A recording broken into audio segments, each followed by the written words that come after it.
Guys, जैसा कि कल होने वाली है फिन निफ्टी की एक्सपायरी, किस तरह से उसमें कंप्लीट एनालिसिस बन रहा है, किन बातों का हमें ध्यान रखते हुए चलना है जिससे कि हम ट्रैप से बचते हुए कल के दिन एक अच्छी अपॉर्चुनिटी फाइंड आउट कर सकें, उस बारे में डिस्कशन करने वाले हैं। साथ ही साथ निफ्टी 50 और बैंक निफ्टी का किस तरह से कंप्लीट एनालिसिस बन रहा है उसके बारे में भी बात करने वाले हैं। तो स्वागत है आपका एक और डेली एनालिसिस वीडियो में। सबसे पहले हम लोग यहाँ पे निफ्टी बैंक के चार्ट को चेकआउट करते हैं वन डे टाइम फ्रेम पे। तो आपको देखने को मिलेगा आज के दिन काफी छोटी सी कैंडल बनती हुई नजर आई है। ओवरऑल पूरे दिन ही मार्केट ने कोई ज्यादा बड़ा मोमेंटम नहीं किया।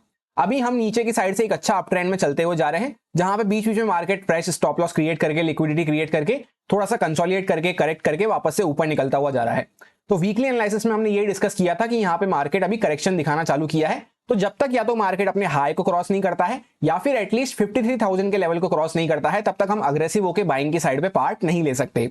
और ये जो करेक्शन चलता हुआ जा रहा है, इसमें हम अग्रेसिव होकर सेल भी नहीं कर सकते, क्योंकि अप ट्रेंड में हम बने हुए हैं। ये बात को हमने डिस्कस करा था। इसी के साथ वीकली एनालिसिस जब हम कर रहे थे, तो वीकली कैंडल पे मैंने आपको एक सिंपल सी बात समझाई थी कि यहां से नीचे की साइड से हम काफी अच्छा मोमेंटम करते हुए जा रहे हैं। ओवरऑल पूरे मंथ में ही काफी अच्छा ऊपर नीचे का मोमेंटम हम कर चुके हैं। पहले मार्केट काफी अच्छा नीचे गया, फिर वापस से काफी अच्छा ऊपर आया, और इस वीक जो लास्ट वाला वीक हमने डिस्कस करा था, मैंने आपसे ये कहा था कि ऊपर से काफी अच्छी सेलिंग देखने को मिल रही है, नीचे से बाइंग देखने को मिल रही है। एकदम सेंटर प्लेस के आसपास कैंडल के हमने क्लोज किया है। तो इसके बीच में पूरा वीक ही यहाँ पे थोड़ा सा वॉल्टिलिटी हमें देखने को मिल सकती है। एग्जैक्टली यही मेरे वर्ड्स थे। तो सेम स्टैंस ही कल के दिन कंटिन्यू रहेगा। कल फिन निफ्टी की एक्सपायरी पे भी मैं ज्यादा कोई बड़े मोमेंटम के लिए यहाँ पे प्लान करता हुआ नहीं चल रहा। जो हमने वीकली एनालिसिस में डिस्कस किया था वही प्लान मेरा यहाँ पे कंटिन्यू रहेगा। अब वापस से डेली टाइम फ्रेम पे हम आ जाते हैं। तो जैसा आपको देखने को मिलेगा, यहाँ पे kind of imperfect inside candle हम कह सकते हैं आपको देखने को मिलेगी, जहां पे सिर्फ कुछ पॉइंट से हमने लो को टेक डाउन करा और बाकी पूरे दिन ऑलमोस्ट इसी के अंदर में हम काम करते रहे। इसी वजह से कोई ज्यादा अच्छा मोमेंटम भी हमें देखने को नहीं मिला है। तो अब कल के दिन हमें एक बेस्ट मोमेंटम कैसे मिल सकता है कि या तो मार्केट गैप डाउन वगैरह खुले डायरेक्टली, उसके बाद अगर कुछ नीचे ब्रेक डाउन करना चालू कर रहा है इस लेवल को, जो कि यहाँ पे दोनों कैंडल का लो लगा हुआ है, इस लेवल के आसपास, इसको अगर ब्रेक डाउन करना चालू करता है, तब एक अच्छा मोमेंटम हम सेलिंग साइड पे प्लान कर सकते हैं, जहां पे इन लेवल्स के आसपास तक नेक्स्ट टारगेट हमारा रहेगा। अदरवाइज ऐसा नहीं होता है तो जैसा यहाँ पे छोटी सी स्पिनिंग टॉप कैंडल बनी है, मार्केट इसके ऊपर निकलना चालू करता है, तो जिग जैग करता हुआ धीरे धीरे इस तरह से मार्केट इंट्राडे में मूव करता करता धीरे धीरे करता हुआ ऊपर की साइड पे जाएगा। उसमें कोई बड़ा मोमेंटम, फास्ट मोमेंटम तो हमें देखने को नहीं मिलेगा, पर मार्केट जिगजैग करता हुआ यहाँ पे बना रह सकता है, क्योंकि ओवरऑल मेन रेजिस्टेंस को अभी तक हमने क्रॉस नहीं किया है। यहाँ पे कॉल सेलर्स वगैरह बैठे होंगे जिनके स्टॉप लॉस 53,000 के लेवल के ऊपर ही कवर होने वाले हैं। तो जब तक उनके लेवल यहाँ पे नहीं आते कॉल सेलर्स के, तब तक हम यहाँ पे बड़े मूव के लिए प्लान नहीं कर सकते बाइंग साइड पे। सो सिंपल सा प्लान ऐसा रहेगा कि जब तक इस रेंज के बीच में बने रहते हैं यहाँ पे बीच में, तब तक छोटे मूव्स के लिए हम प्लान करते हुए चल सकते हैं बाइंग सेलिंग साइड पे, और नीचे अगर वापस से निकलते हैं तो सेलिंग साइड पे प्लान कर सकते हैं। थोड़ा सा करेक्शन और एक्सटेंड होता हुआ नजर आ सकता है। अब 15 मिनट टाइम फ्रेम पे हम आ चुके हैं। सबसे पहले ये कुछ लेवल्स वगैरह को हमने डिस्कस किया था, और प्लान हमने ये डिस्कस किया था कि मार्केट यहाँ पे नीचे की साइड से काफी अच्छा बाइंग में बना हुआ था और ऊपर की साइड से अभी करेक्शन दिखाना चालू किया है। तो अगर ये करेक्शन की साइड पे ही हमें कुछ सेलिंग में पॉइंट्स मिलते हैं, तो हम छोटे मोटे पॉइंट्स कैप्चर करते हुए चल सकते हैं, जहां पे टारगेट हमें छोटे रखने होंगे और क्वांटिटी हमें कम रखनी होगी। मार्केट एकदम फ्लैट प्राइस के आसपास खुला, थोड़ा सा यहाँ पे नीचे की साइड पे गया, कुछ पॉइंट्स यहाँ पे सेलिंग हमें देखने को मिली, और ये सपोर्ट का हमारा जोन था, जहां तक हमने प्लान किया था कि पहला यहाँ पे एक सपोर्ट हमें देखने को मिलेगा, फिर इसके आसपास मार्केट सपोर्ट ले सकता है, और इसके नीचे अगर जाता है तब फिर नेक्स्ट टारगेट हमारा ये रहेगा। तो मार्केट ने पहले सपोर्ट के भी थोड़ा सा पहले से ही, कुछ पॉइंट्स पहले से ही यहाँ पे बाउंस कर दिया, और उसके बाद बाइंग में भी कोई अच्छा मोमेंटम हमें देखने को नहीं मिला। एक ये कैंडल बनी सिर्फ, और एक ये कैंडल बनी। इस दो कैंडल को अगर हम इग्नोर कर दें तो पूरा दिन ऑलमोस्ट मार्केट साइडवेज रेंज में काम करता रहा, जिगजैग ऊपर नीचे। और बाइंग के लिए वैसे भी हमने जब भी प्लान किया था कि मार्केट जब इसके ऊपर निकल के इस टाइप का प्राइस एक्शन बनाना चालू करता है, लास्ट हमारा हाई क्या लगा हुआ था जब हम एनालिसिस कर रहे थे, ये हमारा हाई लगा हुआ था, तो इसके ऊपर निकल के जब इस टाइप का प्राइस एक्शन बनता है, तभी हम बाइंग साइड पे फोकस रख सकते हैं, तभी एक अच्छा मोमेंटम हमें मिल पाएगा। वो मैंने आपसे इसीलिए कहा था क्योंकि जैसा आप देख सकते हैं यहाँ पे बाइंग में मोमेंटम तो था, पर कैरी फॉरवर्ड मोमेंटम नहीं है, जिसमें आपने ट्रेड भी प्लान करा हो तो छोटे मोटे टारगेट में आपको निकलना पड़ेगा, अदरवाइज वापस से आपका पूरा प्रीमियम डीके होके या आपको वापस से लॉस देखने को मिलेगा। तो ऐसा पूरा यहाँ पे दिन चलता रहा, क्योंकि इंपॉर्टेंट लेवल्स वगैरह को हमने क्रॉस ही नहीं करा। अभी भी उसी लेवल के आसपास हम रेजिस्टेंस फेस कर रहे हैं। तो इसके ऊपर अगर मार्केट निकलता है तो धीरे धीरे करता हुआ ऊपर की साइड पे जाता रहेगा, जहां पे इस तरह से अगर हम चेकआउट करते हैं तो यहाँ पे एक ट्रेंड लाइन टाइप भी आपको देखने को मिलेगी। तो यहाँ पे इसके ऊपर निकलते हैं तो मार्केट धीरे धीरे करता हुआ ऊपर जाएगा। अब सपोज यहाँ पे स्टॉप लॉस हंटिंग के नजरिए से देखते हैं, तो सबसे पहले मेन जो स्टॉप लॉस है कॉल सेलर्स के और पुट सेलर्स के। कॉल सेलर्स के यहाँ पे मिलने वाले हैं 53,000 के ऊपर, और पुट सेलर्स के इसके नीचे कुछ यहाँ पे पुट सेलर्स अपनी पोजीशन कवर करना चालू करेंगे, और बाकी के पुट सेलर्स तो यहाँ पे बैठे होंगे जिनको काफी अच्छा प्रॉफिट अभी चल रहा होगा। तो ज्यादा कोई बड़े मूव के लिए तो हम प्लान कब कर सकते हैं, जब या तो मार्केट इसके नीचे आना चालू करे या फिर इसके ऊपर जाना चालू करे। बीच में हमें क्या करना होगा, छोटे मूव्स प्लान करने होंगे, चाहे हमें बाय करना हो चाहे हमें सेल करना हो, या फिर आराम से हम एक आध दिन वेट एंड वॉच कर सकते हैं। तो इस फ्लैट जोन में हमें यहाँ पे क्या करना है कि अगर मार्केट नीचे की साइड में ब्रेक डाउन कर रहा है तो हम सेलिंग के लिए प्लान करते हुए चल सकते हैं, जहां पे कुछ पॉइंट्स मार्केट सेलिंग के लिए हमें दे सकता है। वैसे भी प्रोबेबिलिटी वाइज क्या हुआ, एक दिन पहले मार्केट आज के दिन फ्लैट खुला, हल्का सा नीचे गया और वापस ऊपर आ गया। तो अगर नीचे जाता है तो हम सेलिंग के लिए ही प्लान करते हुए चलेंगे, जहां पे हो सकता है कुछ पॉइंट्स कंटिन्यू हमें मिल जाए। पहला टारगेट वही हमारा रहेगा इसी जोन के आसपास, यहाँ पे हमें ट्रेल करना है। फिर इसके भी नीचे अगर निकलते हैं तो यहाँ पे फिर फर्दर प्लान कर सकते हैं। अब suppose directly market gap down वगैरह खुल जाता है यहाँ कहीं पे, इस जोन को तो हम फ्लैट प्राइस ही कंसीडर करेंगे, यहाँ कहीं पे थोड़ा बड़ा गैप डाउन खुल जाता है, उस केस में भी अगर नीचे का कुछ प्राइस एक्शन मिल रहा है तो हम सेलिंग साइड पे प्लान करते हुए चल सकते हैं। क्योंकि ये जो बायर्स वगैरह यहाँ पे बैठे हुए हैं ये ट्रैप होना चालू होंगे, ये अगर कट डाउन करते हैं मार्केट नीचे आएगा, फिर अगर नीचे के बायर्स भी यहाँ पे पोजीशन कट डाउन करते हैं तो थोड़ा सा और हमें सेलिंग देखने को मिल सकती है। छोटा मोटा गैप अप अगर खुलता है तो उस केस में भी हमारा सेलिंग साइड पे ही प्लान रह सकता है, क्योंकि यहाँ पे मार्केट 500 के एक्जैक्टली लेवल पे सपोर्ट लेके खड़ा हुआ है, तो यहीं से मार्केट ऊपर निकल जाए ऐसे चांसेस तो काफी कम हो जाते हैं। तो अगर छोटा मोटा गैप अप वगैरह खुलता है उस केस में भी सेलिंग के लिए साइड पे कोई कंडीशन मिल रही है तो हम प्लान रखते हुए चल सकते हैं। ज्यादा बड़ा अगर गैप अप खुल जाते हैं, लेट सपोज यहाँ कहीं पे, उसमें क्या होगा, ये पोजिशनल सेलर्स को भी खतरा बढ़ सकता है। तो यहाँ पे अगर मार्केट कुछ ब्रेकआउट वगैरह कर रहा है तो हम बाइंग साइड पे प्लान रखते हुए चल सकते हैं। किसी भी कंडीशन में कुछ भी करना हो, टारगेट छोटे रखेंगे, बाइंग करनी हो सेलिंग करनी हो, क्वांटिटी कम रहेगी, क्योंकि मैंने आपको समझा दिया है ज्यादा कोई बड़े मूव के लिए हम क्यों प्लान नहीं कर रहे। ब्रॉड स्ट्रक्चर के अकॉर्डिंग अभी ज्यादा बड़े मूव प्लान करने का यहाँ पे टाइम नहीं है, मार्केट थोड़ा सा चौपी ही बना रहेगा। इसी के साथ एक इंपॉर्टेंट पॉइंट क्या है कि फिन निफ्टी की एक्सपायरी होने वाली है कल। लास्ट बार जो फिन निफ्टी की एक्सपायरी हुई थी पिछले वीक, उस पे ही मार्केट काफी अच्छा ट्रेंडी मूव करता हुआ नजर आया है, बड़ा मूव करता हुआ नजर आया है अपसाइड में। तो अभी वापस से यहाँ पे सेम मोमेंटम हो जाए, इस तरह से भगता हुआ मार्केट ऊपर चला जाए, इसके लिए मैं पर्सनली प्लान नहीं कर रहा हूं। तो ये भी रीजन हो जाता है कि ज्यादा बड़े मूव के लिए हमें प्लान करते हुए नहीं चलना है। चौपी मार्केट कल का भी हमें देखने को मिल सकता है, थोड़ा सा जिगजैग वॉलिटिलिटी, उसमें भी फिर भी बेस्ट कंडीशन क्या बन सकती है हमारे लिए, उनको हमने डिस्कस कर लिया है। बाकी सारे लेवल्स वगैरह एज इट इज वही रहेंगे, कोई भी मैंने यहाँ पे चेंजेस नहीं करे हैं, काफी परफेक्टली वर्क करते हुए नजर आ रहे हैं। अब यह है फिन निफ्टी का चार्ट। जैसा कि आप देख सकते हैं लास्ट एक्सपायरी पे ही काफी अच्छा मूव होता हुआ नजर आया है, तो वापस से अपसाइड पे कोई इस तरह से मूव हो जाए इसके लिए तो मैं पर्सनली प्लान करता हुआ नहीं चल रहा हूं। यहाँ पे मार्केट थोड़ा बहुत मूव देके वापस से नीचे आ सकता है, या इसी जोन के बीच में यहाँ पे टाइम पास करता हुआ रह सकता है, क्योंकि अग्रेसिव होकर सेलिंग हम तब कर सकते हैं जब मार्केट जहां से ये कैंडल बनाया है आज की, इसके लो के नीचे जब हम कुछ आते हैं, क्योंकि यहाँ पे सेलर्स एक्टिवेट हुए, वापस से यहाँ पे बायर्स ने कमान संभाल ली है। तो अभी यहाँ पे हम ऐसे लेवल पे खड़े हैं जहां से मार्केट थोड़ा सा बाइंग में अच्छा लग रहा है, पर बाइंग में भी छोटे मूव्स हमें पकड़ते हुए चलना है, क्योंकि मार्केट थोड़ा ऊपर जाके वापस से नीचे आ सकता है।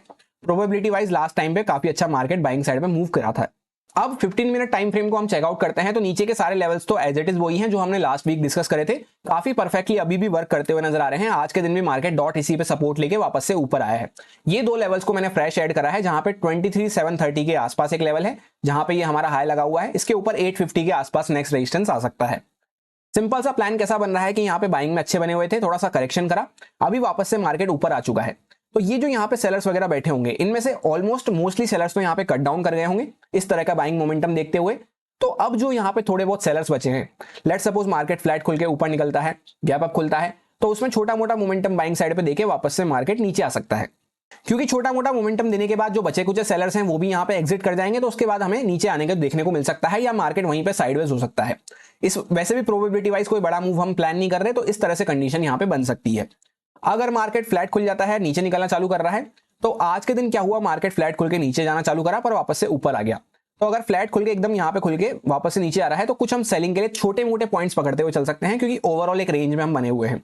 जैसा मैंने आपको बताया कि यहाँ पे एक बड़ी सी रेड कैंडल बनी थी, उसी के साइज की सेम यहाँ पे ग्रीन कैंडल बन चुकी है डेली टाइम फ्रेम पे। तो अगर यहाँ से फ्लैट खुल के नीचे निकलते हैं तो सेलिंग साइड पे प्लान तो रहेगा हमारा, पर टारगेट हमें छोटे प्लान करने हैं। पहले 500 के लेवल के आसपास यहाँ पे हमें ट्रेल करना है, फिर वापस से इसके नीचे निकलते हैं तो यहाँ तक हम प्लान कर सकते हैं, क्योंकि हो सकता है मार्केट छोटा मोटा सेलिंग में जाके यहीं पे कहीं पे साइडवेज हो जाए और ऑप्शन सेलर्स का वो दिन बन जाए। लास्ट एक्सपायरी ऑप्शन बायर्स के लिए काफी ज्यादा फेवरेबल रही थी, तो इसके बीच में यहाँ पे ऑप्शन सेलर्स ही डोमिनेट करते रहेंगे।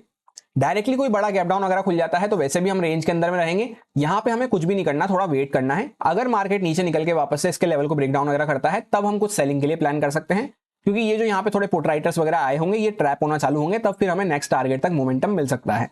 ये कुछ हमारे लिए बेस्ट कंडीशन हो जाती है। और एक और बेस्ट कंडीशन क्या हो जाती है कि मार्केट यहीं कहीं पे इसी जोन में ओपन होता है और कुछ दिन यहीं पे कंसोलिडेट करता रहता है, जैसे फर्स्ट हाफ मान लेते हैं या 1-2 घंटे यहीं पे कंसोलिडेट करता रहता है, फिर सेकंड हाफ के आसपास अगर ब्रेकआउट कर रहा है तब फिर एक भले ये बाइंग में हमें अच्छा मूव मिल सकता है, क्योंकि उसमें क्या होगा, एक तो प्रोबेबिलिटी हमारी चेंज हो गई क्योंकि मार्केट डायरेक्टली मॉर्निंग से ही भगता हुआ नहीं जा रहा।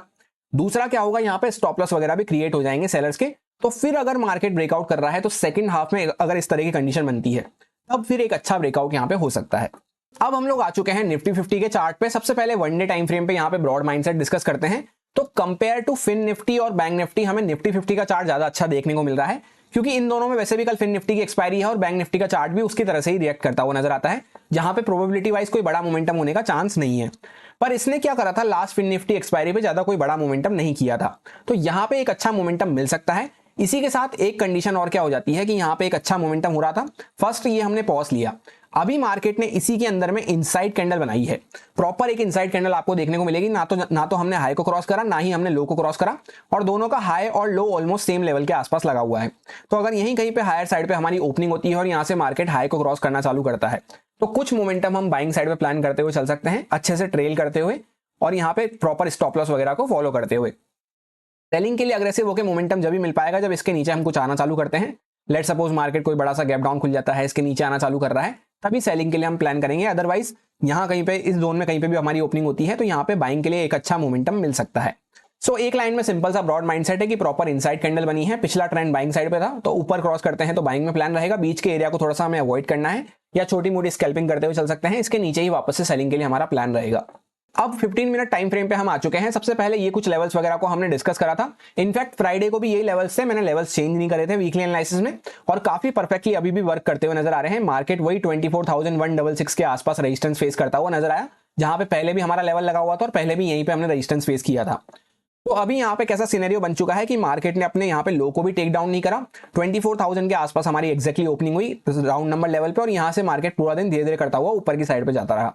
अभी हम इंपॉर्टेंट रेजिस्टेंस लेवल के आसपास आ चुके हैं, पिछला ट्रेंड बाइंग साइड पे था, एक बार नीचे गए वापस से ऊपर आ चुके हैं, तो यहीं कहीं पे मार्केट इसी जोन के आसपास ओपन होता है। तो जैसे आप देखेंगे काफी अच्छा यहाँ पे कंसोलिडेट कर चुका है। अगर वापस से मार्केट इस लेवल को निकालना चालू करता है तो इसके ऊपर छोटा सा स्टॉप लॉस डाल के हम बाइंग साइड पे प्लान रखते हुए चल सकते हैं। छोटे मोटे गैप अप वगैरह में भी ऐसा ही प्लान रहेगा। ज्यादा कोई बड़ा गैप डाउन अगर खुल जाता है तो रेंज के बीच में हम आ चुके होंगे, तो उस केस में हमें थोड़ा सा वेट करना है कि मार्केट यहाँ पे 10-15 मिनट हमें देख के फिर काम करना है। जैसे गैप डाउन खुला, मार्केट थोड़ा सा नीचे आता है, वापस से 24,000 को ब्रेक डाउन कर रहा है, तब हम सेलिंग के लिए प्लान कर सकते हैं। या फिर मार्केट वापस से गैप डाउन खुल के ऊपर आ रहा है, यहाँ पे थोड़ा सा रुक के वापस से ब्रेकआउट कर रहा है, तब हम बाइंग के लिए प्लान कर सकते हैं। बीच के एरिया को मैं अवॉइड करना पसंद करूंगा। कोई ज्यादा बड़ा गैप अप खुल जाता है तो उस केस में क्या होगा, ये नीचे के बायर्स वगैरह तो वैसे भी काफी अच्छे प्रॉफिट में आ जाएंगे, अपर साइड पे ज्यादा कोई सेलर्स के स्टॉप लॉस होंगे नहीं, पर फिर भी मार्केट ऑल टाइम हाई के आसपास ट्रेड कर रहा है, तो यहाँ पे फ्रेश बाइंग वगैरह होती रहती है, तो उस केस में हम बाइंग साइड पे ही कुछ सेटअप मिल रहा है तो प्लान रखते हुए चल सकते हैं। सबसे बेस्ट सिनेरियो हमारे लिए वो रहेगा कि मार्केट यहाँ कहीं पे फ्लैट प्राइस के आसपास ओपन होता है, थोड़ी सी देर यहीं पे होल्ड करता है, फिर अगर ब्रेकआउट कर रहा है तो, क्योंकि आज के दिन क्या हुआ, मार्केट फ्लैट प्राइस के आसपास ओपन हुआ, फर्स्ट टिक के साथ ही ऊपर निकलना चालू कर दिया और धीरे धीरे करता हुआ मार्केट ऊपर गया। तो वापस से अगर यहाँ पे फ्लैट प्राइस के आसपास ओपन हो रहा है और क्लोजिंग प्राइस को ब्रेक डाउन वगैरह नहीं कर रहा, जैसे यहाँ पे क्लोजिंग प्राइस को ब्रेक डाउन नहीं किया था, तो यहीं पे ओपन हो गया, अगर फर्स्ट टिक के साथ ही ऊपर निकलना चालू कर रहा है तो उसमें तो हो सकता है मार्केट थोड़ा बहुत ऊपर जाके वापस से नीचे आ जाए। सो उस कंडीशन में अगर हम कुछ प्लान करते हैं तो क्वांटिटी थोड़ा कम रखना है और ट्रेल करते हुए प्लान करना है। ये सारे कुछ इंपॉर्टेंट लेवल्स रहेंगे जिन पे मैं ट्रेडिंग करते टाइम फोकस रखूंगा। नीचे के सारे levels as it is same है, बस यहाँ पे अपर साइड पे कुछ फ्रेश लेवल्स को ऐड करा है। 24,250 के आसपास एक लेवल हो सकता है, 24,330 के आसपास एक लेवल हो सकता है। अभी यहाँ पे 166 के आसपास एक्जैक्टली हम रेजिस्टेंस लेके खड़े हुए हैं, जिसको हम काफी लंबे टाइम से डिस्कस करते हुए आ रहे हैं। यही मेरा प्लान बन रहा था, एनालिसिस बन रहा था तीनों इंडेक्सेस में, जो आपके साथ प्योरली एजुकेशन एक्सपीरियंस पर्पस से शेयर किया गया है, सारे लॉजिक्स एंड रीजंस को एक्सप्लेन करते हुए काफी डिटेल में। अब अगर आपको अच्छा लगता है तो आप इसको यूज में ले सकते हैं अपने रिस्क पे, अपने प्रॉपर रिस्क मैनेजमेंट को फॉलो करते हुए, अच्छे से स्टॉप लॉसेस वगैरह को फॉलो करते हुए। Happy FinNifty expiry, thank you.